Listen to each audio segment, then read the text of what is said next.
Madam President. The senator from Tennessee.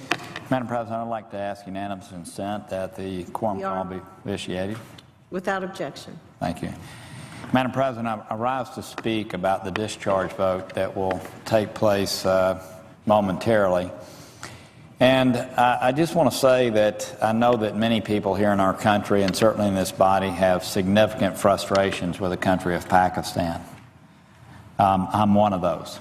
I have been to Afghanistan multiple times. I've visited Pakistan multiple times, and our relationship is one that is very complex. It's one that I think certainly Pakistan has been duplicitous in many ways with us relative to their relationship with the Taliban, with Al-Qaeda, and certainly most importantly, as it relates to this particular topic, the Akani network.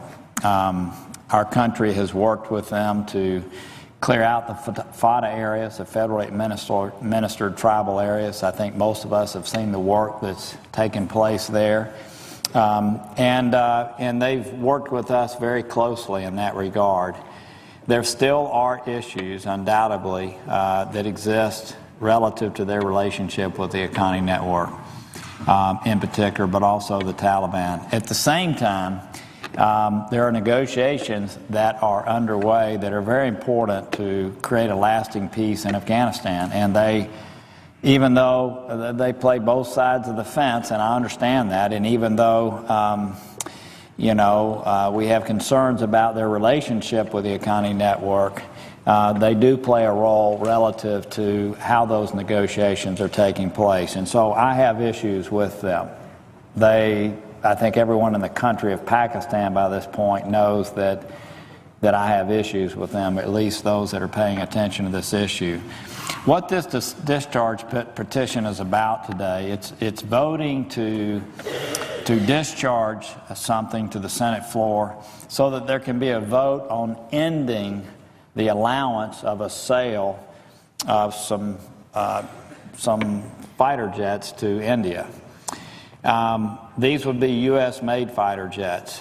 This is not, in spite of what some of the rhetoric may be around this has nothing to do with the potential subsidy that could take place by U.S. taxpayers. This is about one thing.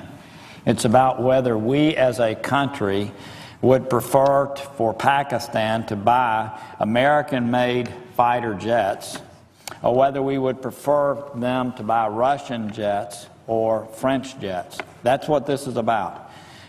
There are some issues that people have raised about potential subsidies for this. I know that Senator Cardin, who's on the floor right now, and myself both have a hold on that, a hold to ensure that there's some behavior changes that take place in Pakistan before any U.S. dollars go towards this sale. But this vote is not about that. This vote is a vote about whether we believe that countries around the world are better off buying U.S.-made materials, or whether we think they should buy them from Russia or France. That is what this is about in its entirety. We are seeking some behavior changes with Pakistan relative to how they're dealing with the Taliban, with how they're dealing with the Akani network. It's something that I know General Campbell, who's been in charge of Afghanistan from our military standpoint, has pushed for. We are working closely with our military and others to try to affect the behavior changes that are necessary for us to have an appropriate response in Afghanistan. But this is a foreign policy issue, and again, everyone in this body, thankfully, is very concerned about our foreign policy. Foreign policy, I might say, sometimes has to have a degree of nuance to it. We're working with people with relationships that matter. It matters deeply to the people that we have on the ground, our men and women in uniform in Afghanistan and other places. And our efforts around foreign policy are to do everything we can to ensure that we're not utilizing men and women in uniform to solve a problem, because that happens when diplomacy fails. So this is a very nuanced topic, and I can just say the Senate deciding in bloc to block a sale to Pakistan of U.S.-made fighter jets is going to be a huge public embarrassment to the country of Pakistan. And there are better ways, in my opinion, of solving this problem. All of us want to see the behavior change. And I'm privileged to be in a position to have some effect on the financing, as is Senator Cardin, and we can deal with this issue in a more nuanced way. I know that some people say, well, this is a great thing for back home. Boy, our people back home will love this. Surely in this body, when it comes to dealing with a country with nuclear arms and dealing with Afghanistan, where we've been for 14 years, that how we deal with foreign policy will rise above just the immediate response in maybe misunderstandings even that people back home can have about this type of issue. Look, we need this relationship with Pakistan needs to move beyond the transactional way that it's carried out. I understand that.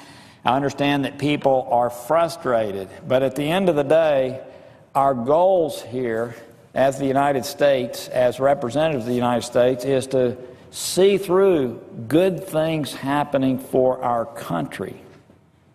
That's what foreign policy is about. It's about pursuing our national interest. It is my strong belief that the United States Senate today, voting to, in essence, begin the process of denying Pakistan the ability to purchase U.S. fighter jets, is not a way to engender things that are good for our own U.S. national interest. A better way is for us to continue to put pressure on them, as we are doing at present, placing holds on financing until they do some things to change their behavior and work with us more fully relative to the Haqqani network in particular, but Al-Qaeda and also the Taliban. So I would urge my fellow citizens, fellow senators here to please think about the long-term interest of our country. Think about with a country as radicalized and has so many problems as the country of Pakistan has, the public embarrassment that will take place by our body doing this.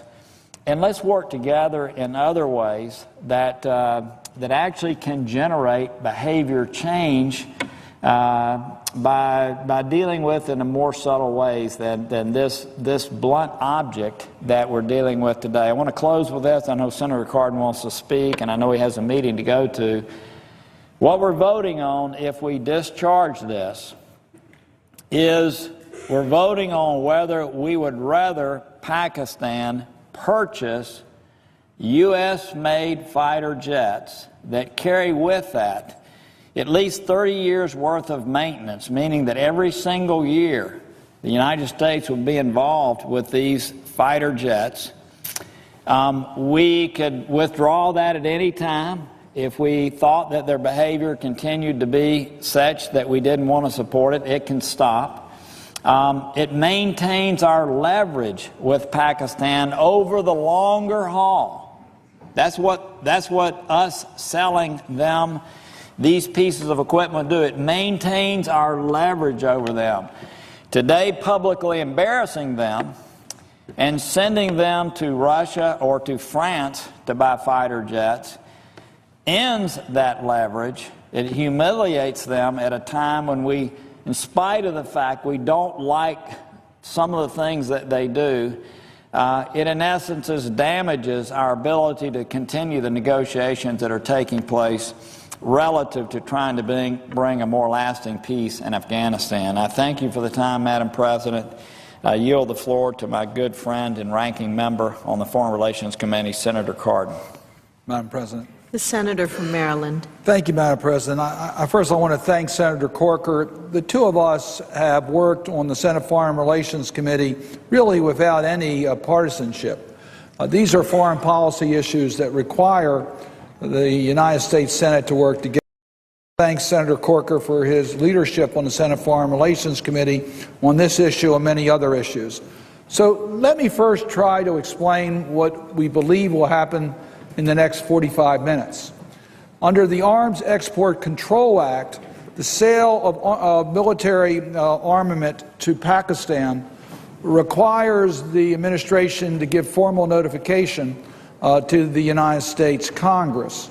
Prior to that formal notification, there's an informal process where the administration will inform the Senate Foreign Relations Committee and the House Foreign Affairs Committee that they intend to make a sale. They did that in regards to the F-16s for Pakistan, and that's the issue that we are talking about.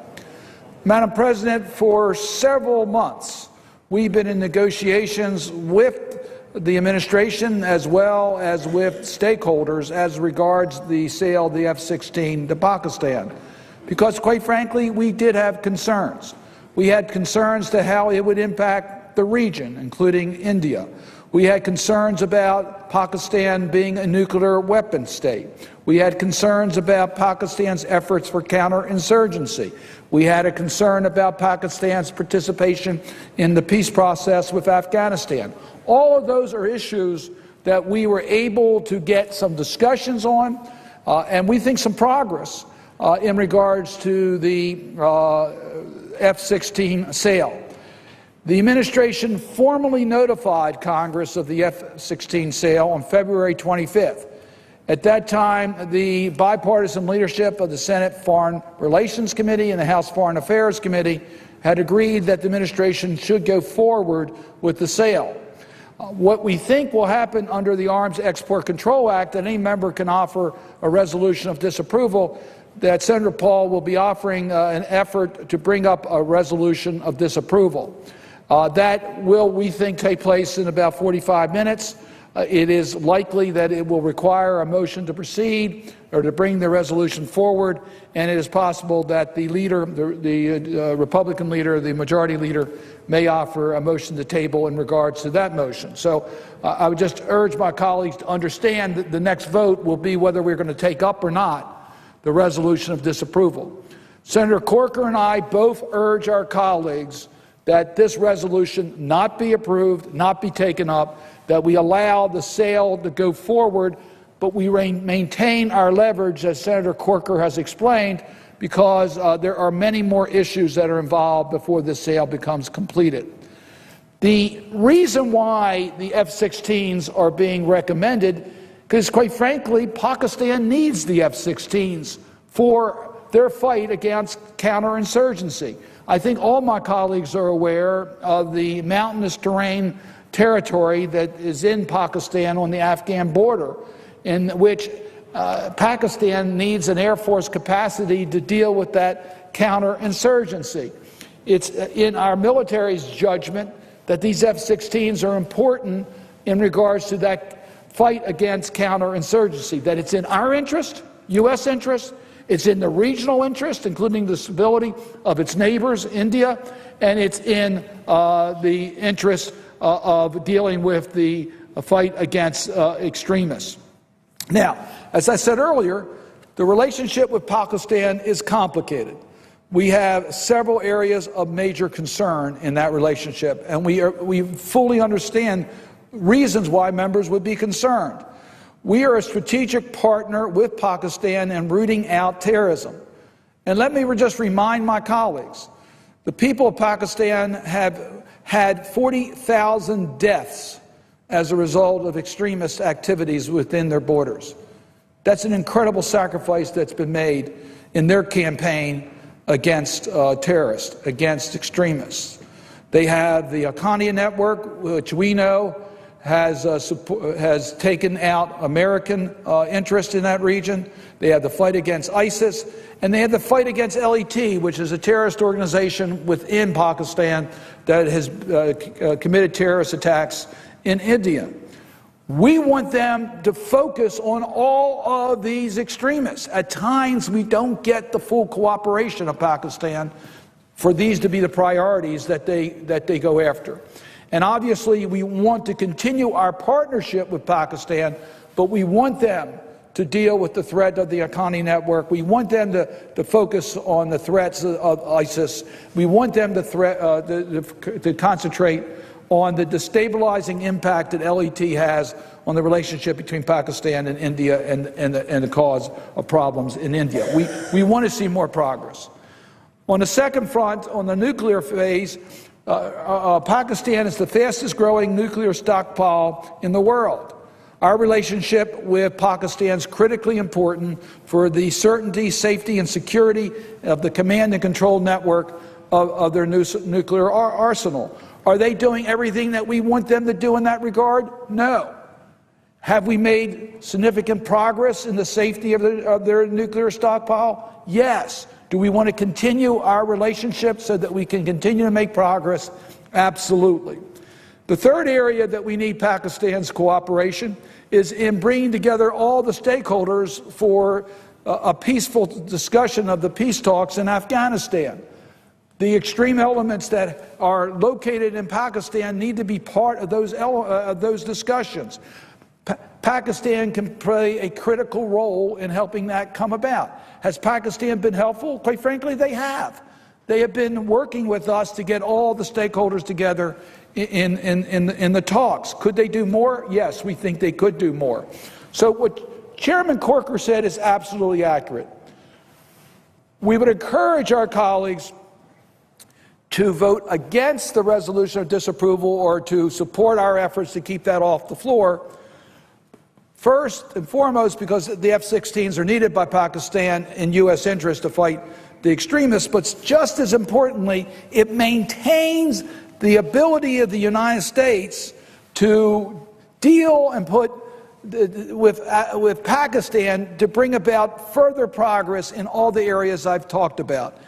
The worst case scenario here is that we break our relationships with Pakistan and that other countries step in, as the chairman said, and our ability to get changes in Pakistan's practices as it relates to support or fighting terrorist organizations, their nuclear nonproliferation and participation in the Afghan peace talks could be marginalized. So we would urge our colleagues, in order to maintain the type of bipartisan, bilateral pressure on the problematic elements of the security sector, while supporting reformers in the military and civilian governments, it's important that we take this sale to the next level. Last point, Madam President, and Chairman Corker pointed this out.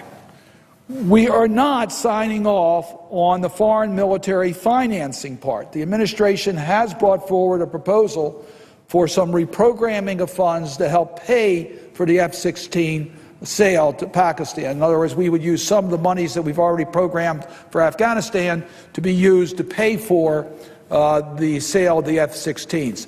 That requires a sign-off from the leadership of the two authorizing committees. Senator Corker and I have not signed off on that, nor do we intend to sign off on that until we have further explanations on a lot of the issues that Senator Corker and I have already raised.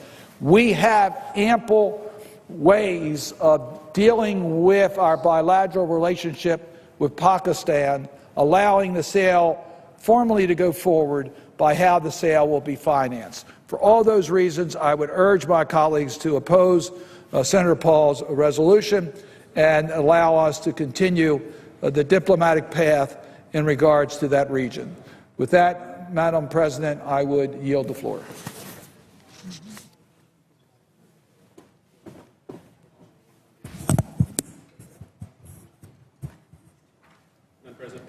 Senator from Connecticut. Thank you, Madam President. I want to thank Senator Cardin and Senator Corker for how diligently they have worked over the course of the last several months, as both have stated on the floor, to make this sale much more palatable and to address many of the concerns that both the chairman and the ranking member had about the nature of the sale and this long history of conflict with the Pakistanis when it comes to our mutual concern of confronting terrorism. But the reason that I come to the floor today is because this body historically has had a history of deep engagement on questions of major arms sales, especially in regions as dangerous and as complicated as the Middle East. And as it stands today, virtually the only two members that are deeply and meaningfully engaged in the question of attaching conditions to these very important arms sales are the ranking member and the chairman of the Foreign Relations Committee.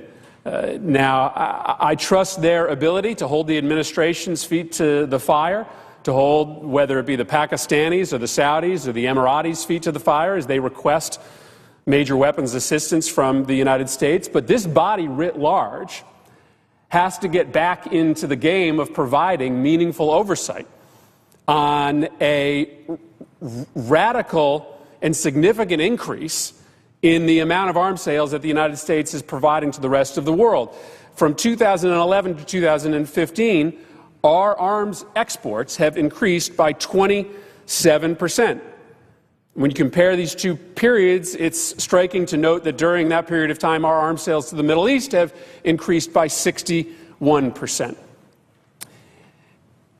This Senate has, at its best moments, raised important questions about these sales. I bring you back to the 1980s, in which the United States Senate raised important questions and concerns about the sale of AWACS to Saudi Arabia. On this side of the aisle, it was Senator Biden and Senator Kerry opposing those sales. Those motions of disapproval were ultimately unsuccessful, but through that process of deep congressional introspection, new conditions were placed on the sale of that technology to the Saudis that ended up in a much better and safer deal for American national security interests and for the security of our partners in the region. Now, with respect to this specific sale of F-16s to Pakistan, my colleagues have already pointed out, and I think Senator Paul will do a better job than I of pointing out, the ways in which our aims of fighting terrorism have been contradictory with the actions of the Pakistanis, whether it be their unwillingness to confront the Haqqani network, whether it be their oftentimes open coordination with elements of the Taliban that the United States is fighting inside Afghanistan. The Pakistanis have been an unreliable partner over the course of the last 10 years in the fight against extremism. But what I worry more is that these F-16s will provide cover, will provide substitute for truly meaningful action inside Pakistan to take on the roots of extremism. It is frankly too late in many respects to beat these extremist groups if they are so big, so powerful, so deadly that you have to bomb them from the air. There are today 20,000 madrasas, religious schools, many, if not most, funded by the Saudis and the Gulf states and the Iranians, that are preaching often an intolerant version of Islam that, when perverted, forms the basis of the extremist groups that the United States is fighting in the Middle East and throughout the world. The Pakistanis have done little to nothing to try to reduce the influence of those madrasas, of those religious schools, and of the foreign funding that often breeds this intolerant version of religious teaching. And we let them off the hook, in a sense, by selling them new weapons systems that will, in effect, constantly force the Pakistanis to chase their own tail. And so I think it's important to understand that the Pakistanis are not making the real meaningful contributions to rooting out extremism, and just handing weapons systems on the back end doesn't do the job. And I would point this body to the path forward. Now, this is an incredibly important conversation that we're having with respect to the F-16s, but we have other pending military sales that will directly involve the United States in regional civil wars and conflicts, unbeknownst often to the American people.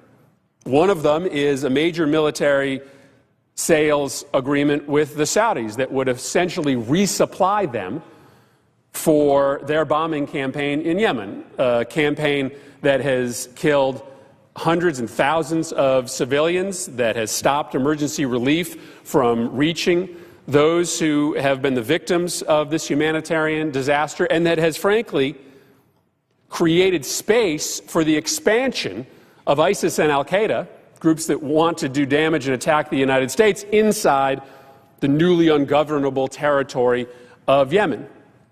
And yet we are going to be confronted with another military sale to Saudi Arabia that would double down the United States' commitment on one side of a civil war that, if you look at the reality, doesn't seem to be advancing our national security interests, doesn't seem to be helping us win the fight against ISIS and al-Qaeda.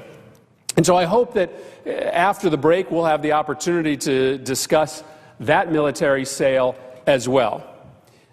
Because it's time for Congress to get back into the game when it comes to our constitutional responsibility to oversee the foreign policy led by the executive branch.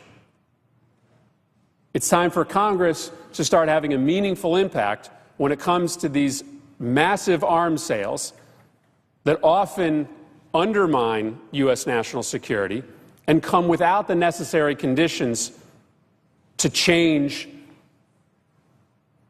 the reality of the decisions made in places like Pakistan. I'm going to support Senator Paul's resolution today, though I hope in the future we will approach these resolutions of disapproval with a slightly greater degree of subtlety in this respect. This is an outright disapproval. If we vote in favor of it, this sale does not go forward. There's another way. Congress could pass a motion of disapproval with conditions. We could disapprove of a sale to Pakistan pending, for instance, their commitment to join the fight against the Haqqani network, contingent upon, for instance, their movement to implement a law to shut down the worst and most intolerant of the madrasas. And I would suggest that should be our path forward when it comes to the sale to the Saudis. Simple conditions could be applied to that resolution, making sure that the munitions we're selling the Saudis aren't used to target civilians inside Yemen, committing the Saudis to open up pathways of humanitarian relief and assistance, a promise that none of the funding from the United States to the partners in the coalition to fight the Houthis will be used to directly aid extremist groups. That is probably the better path forward for this body to take. This is a very blunt instrument, a resolution of disapproval. I think it's important for some of us to be on record supporting it, to show that Congress is getting back in the game when it comes to overseeing this fairly substantial increase in arms sales to our named partners in the Middle East. But I think there's a better way forward. And I hope that Senator Paul and others, as we start to go about doing due diligence on future sales, will take a look at maybe a more meaningful contribution that this body can take, rather than expressing our outright unconditional disapproval. How can we make sure that if these arms sales go forward, that they go forward with conditions attached that are in the best interest of the United States and our partner nations? Again, I thank Senators Corker and Cardin for their important work in the Foreign Relations Committee, of which I'm a member, and I thank Senator Paul for having the courage to bring this resolution to the floor. Madam President. Senator from Virginia. Madam President, let me first of all thank my colleague from the great state of Connecticut for his comments. I too will be joining him and others in supporting the resolution that will be brought forward, I believe in some moment, by Senator Paul. I too agree that this is a rather blunt instrument, and a more strategic use of bringing some leverage to this kind of action would be a more appropriate path, and hope on future times when we have a chance to review foreign arms sales that we would take that more nuanced approach. Madam President, I want to speak to this issue, while I agree with much of what the senator from Connecticut has said, from a slightly different perspective. And that is the message that, at least inadvertently, we will be sending with approval of the sale of these jets. And let me again commend Senator Corker and Senator Cardin for appropriately looking at the issue of public financing of these sales. But if we move forward with these sales without putting some markers down, I think we potentially not only do damage to holding Pakistan's feet to the fire in terms of the threat of terrorists in Afghanistan and elsewhere in the region, but also potentially could do damage to one of the most important relationships our country has, and that is the strategic relationship between the United States and India. This relationship has been one of enormous growing importance. India has been a valuable and strategic partner of the United States and is a tremendous ally in promoting global peace and security.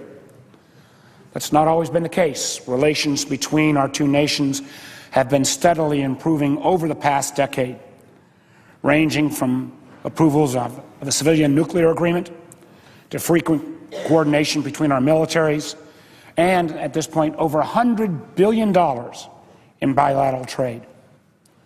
Prime Minister Modi in India has made a personal commitment to improving the ties between the United States and India. The Prime Minister will come back to the United States at the end of this month. Nowhere is the potential for our strategic relationship greater than in our bilateral defense relationship, which again has seen great progress over the past decade. Last year, our two nations signed the framework that will advance military-to-military exchanges. We're also proceeding with joint development of defense technology, which seeks to increase defense sales and create a cooperative technology and industrial relationship that can promote both the capabilities in the United States and in India. So I viewed with some concern last month when the administration announced the sale of these 8 F-16s to Pakistan. And again, I want to commend the leadership of the Foreign Relations Committee for making very clear that even if this sale should go forward, the financing of this sale is still subject to further American review. What brings me to willingness to support Senator Paul's resolution is the fact that as recently as January of this year, Pakistani-based terrorists claimed responsibility for an attack against an Indian military base at Putakan. This Air Force base, which resulted in the attack and killing of Indian military forces, was, I think, a great tragedy. And so far, Pakistan has refused to share intelligence or to turn over those suspects to the Indian government. With those kind of actions, I cannot go ahead and continue this policy where we continue to, in effect, give Pakistan a pass, whether it is actions in the region, vis-a-vis Afghanistan, or within their own country, but also in terms of their unwillingness to meet India even halfway in terms of trying to bring a greater stability to one of the regions that could potentially be a tinderbox in terms of the border regions between India and Pakistan. So I will be supporting Senator Paul's resolution. I hope that the government in Pakistan hears the concern of this senator and other senators. I hope they will act aggressively in terms of bringing to justice those terrorists who invaded Indian space and attacked the Indian Air Force Base, showing that kind of responsible behavior might lead to at least this senator taking a different view in terms of future military sales. With that, I will yield the floor and recognize, I believe, my colleague who will bring this resolution to the floor. Madam President, Senator from Kentucky. pursuant to the Arms Export Control Act of 1976, I move to discharge the Foreign Relations Committee from further consideration of SJ Resolution 31 relating to the disapproval of the proposed foreign military sale to the government of Pakistan. The motion is debatable for up to 1 hour. Madam President, I rise in opposition to the American taxpayers being forced to pay for fighter jets for Pakistan. Over $300 million from the American taxpayer will be designated to go to Pakistan to pay for 8 new F-16s for Pakistan. We've got a lot of problems here in our country, my friends. We've got a lot of things going on in our country that need to be taken care of, and we don't have enough money to be sending it to Pakistan. I can't in good conscience look away as America crumbles at home and politicians tax us to send the money to corrupt and duplicitous regimes abroad. When I travel across Kentucky and I see the look of despair in the eyes of out-of-work coal miners, when I see the anguish in the faces of those who live in constant poverty, I wonder why the establishment of both parties continues to send our money overseas to countries that take our money, take our arms, and laugh in our face. We've given $15 billion to Pakistan. $15 billion over the last decade. And yet their previous president admits that Pakistan armed, aided, and abetted the Taliban. You remember the Taliban in Afghanistan that harbored and hosted bin Laden for a decade? Pakistan helped them. Pakistan was one of only 2 countries that recognized the Taliban. Why in the world would we be taxing the American people to send this money to Pakistan? You remember when bin Laden escaped? We chased him and he escaped. Where did he go? To Pakistan. He lived for a decade in Pakistan. Where? About a mile away from their military academy. Somehow they missed him there. In a 15-foot high-walled compound, bin Laden stayed in Pakistan while we funneled billions upon billions of dollars to them. Pakistan, to this day, is said to look away, to not look at the Haqqani network. In fact, it is accused that many members of their government are complicit with the Haqqani network. Who is the Haqqani network? It's a network of terrorists that kill Americans. We have American soldiers dying at the hands of Pakistani terrorists that the government looks the other way. General John F. Campbell testified to Congress that the Haqqani network remains the most capable threat to U.S. forces in Afghanistan. And yet you are asked to send F-16s and good money after bad to a government in Pakistan that looks the other way. Pakistan is at best a frenemy, part friend and a lot enemy. If Pakistan truly wants to be our ally, if Pakistan truly wants to help in the war on radical Islam, it should not require a bribe. It should not require the American taxpayer to subsidize arms sales. They already have 70 F-16s. They've got an Air Force of F-16s. What would happen? What would happen if we didn't send them 8 more that we're being asked to pay for? Maybe they'd listen. Maybe they would help us. Maybe they would be an honest broker in the fight against terrorism. We are $19 trillion in debt. We borrow $1 million a minute. We don't have any money to send to Pakistan to bribe them to buy planes from us. We don't have the money. We have problems at home. Our infrastructure crumbles at home. We have long-standing poverty at home. We've got problems in America.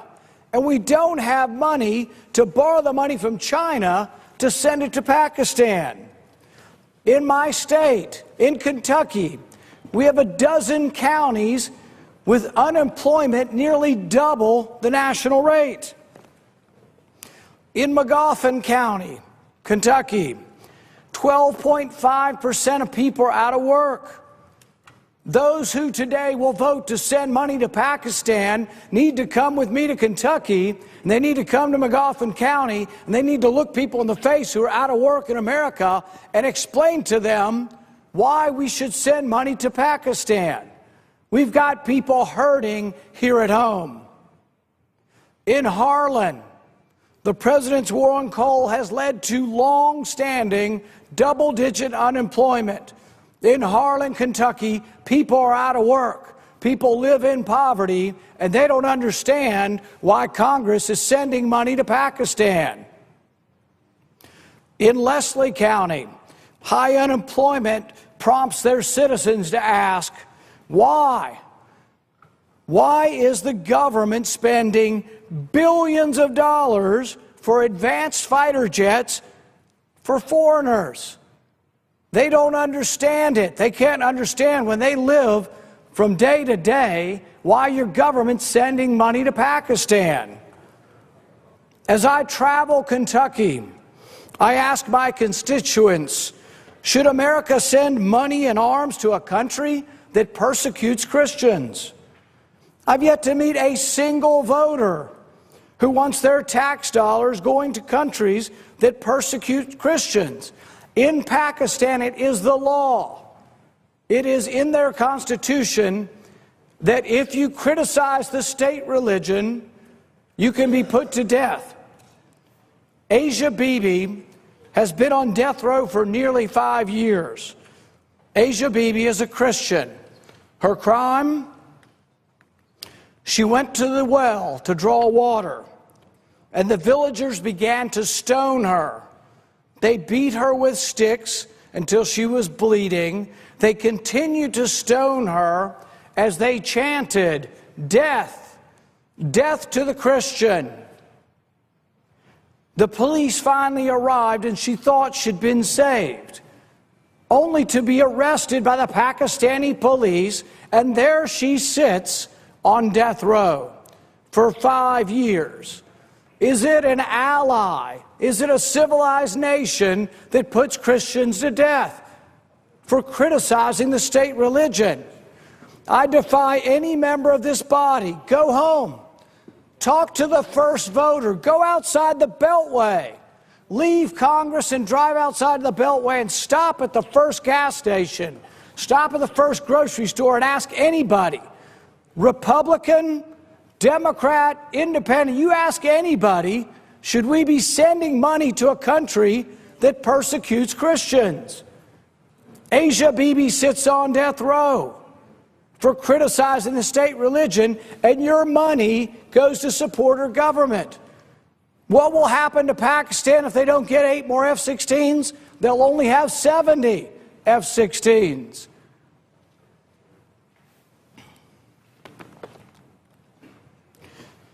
Most of the politicians here simply don't care.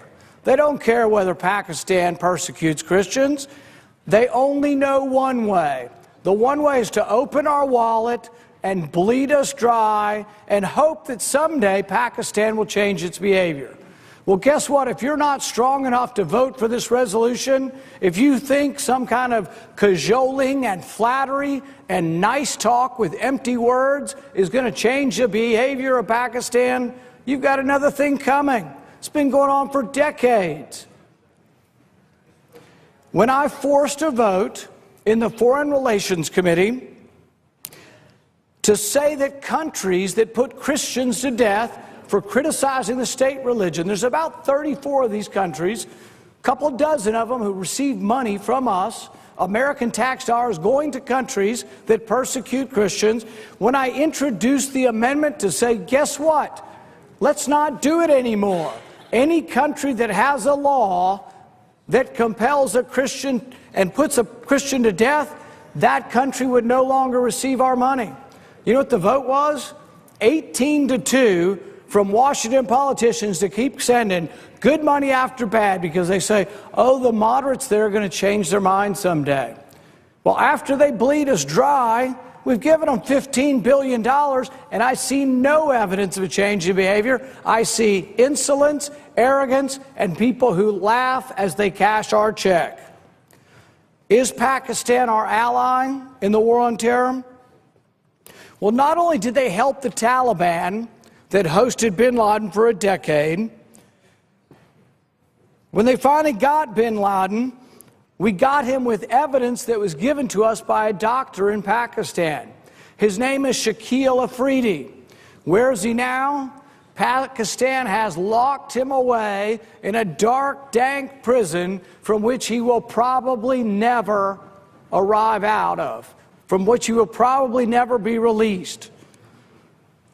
Shakil Afridi has essentially been given a life sentence by Pakistan for the crime of helping the United States and helping all civilized nations get to bin Laden. He sat under the noses of the Pakistani government for a decade. We finally got him when Shakil Afridi helped us. People aren't going to continue to help America if we don't help them, if we don't protect our human intelligence, if we don't protect those who are willing to help America. He sits and rots in a prison.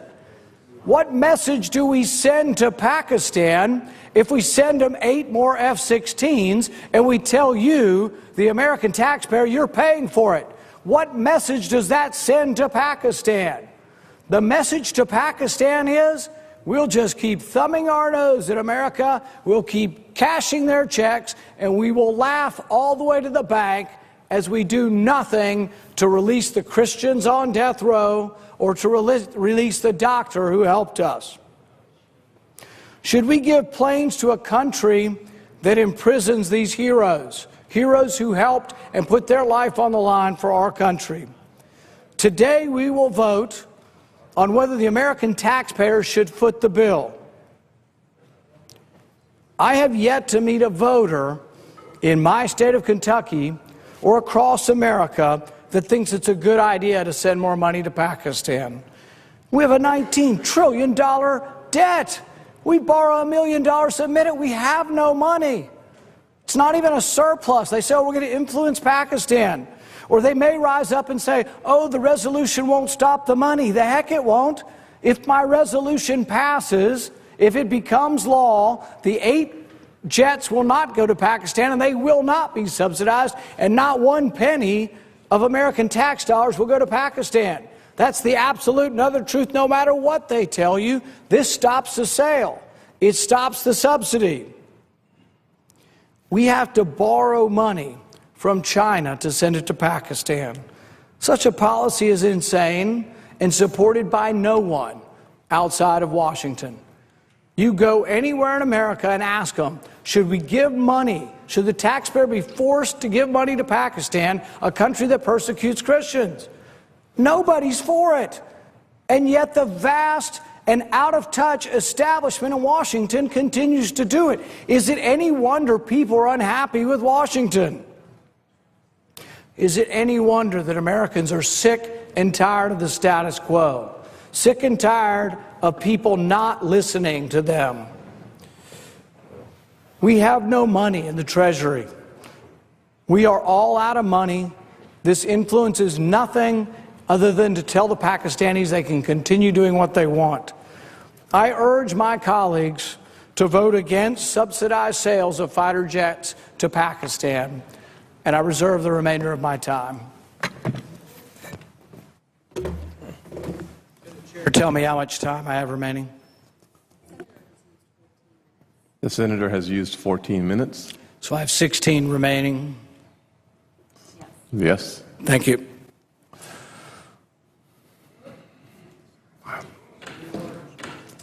I have no.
Mr. President, Majority Leader, I ask unanimous consent that all time be yielded back. is there objection? I move Without to ta- objection? Yes, sir. I move to table the motion to discharge Question is on the motion to and ask for table. the ayes and nays. Is there a sufficient second? There appears to be. Clerk will call the roll. Mr. Alexander, Ms. Ayotte, Ms. Baldwin, Mr. Barrasso,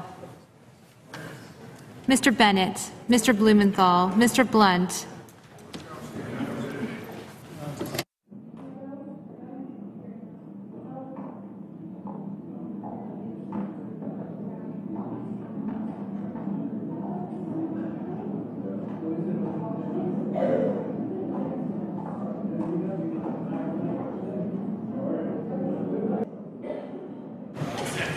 Senators voting in the affirmative: Alexander, Barrasso, Bennett, Blumenthal, Blunt, Bozeman, Burr, Cardin, Carper, Cassidy, Coates, Cochran, Coons, Corker, Cornyn, Crapo, Durbin, Enzi, Ernst, Fisher, Flake, Graham, Hatch, Inhofe, Isaacson, Johnson, King, Leahy, McCain, McConnell, Merkley, Mikulski, Murray, Nelson, Perdue, Portman, Reed of Nevada, Risch, Roberts, Rounds, Sessions, Stabenow, Thune, Tillis, Whitehouse, Wicker, and Wyden.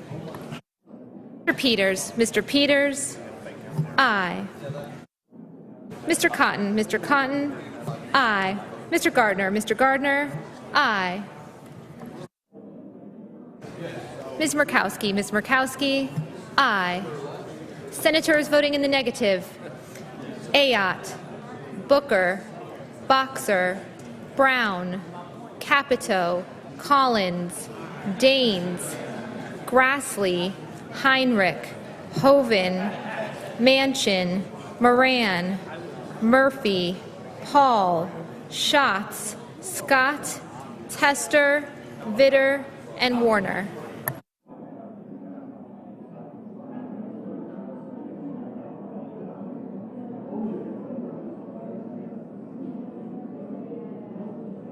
Mr. Sass, aye.